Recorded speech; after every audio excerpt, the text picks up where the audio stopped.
M Q M Pakistan نے کراچی کے مسائل کے حل کے لیے کراچی بچاؤ مہم شروع کرنے کا اعلان کر دیا۔ ڈاکٹر فاروق ستار کا کہنا ہے کہ ایم کیو ایم ہر اس قوت کے ساتھ مل کر جدوجہد کرے گی جو کراچی کے حقوق اور شہریوں کے مسائل کے حل کے لیے سنجیدہ ہے۔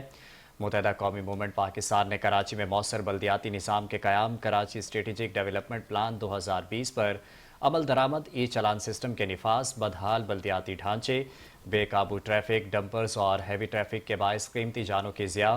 اسٹریٹ کرائمز، گاڑیوں اور موٹر سائیکلوں کی چھینا چھپٹی، سالانہ ہزاروں موبائل فون چھیننے، چوری اور ڈکیتی کی بڑی وارداتوں، جعلی ڈومیسائل کے اجراء اور کراچی کے نوجوانوں کے لیے محدود روزگار کے مواقع جیسے سنگین مسائل کے حل کے لیے کراچی بچاؤ مہم شروع کرنے کا اعلان کیا ہے۔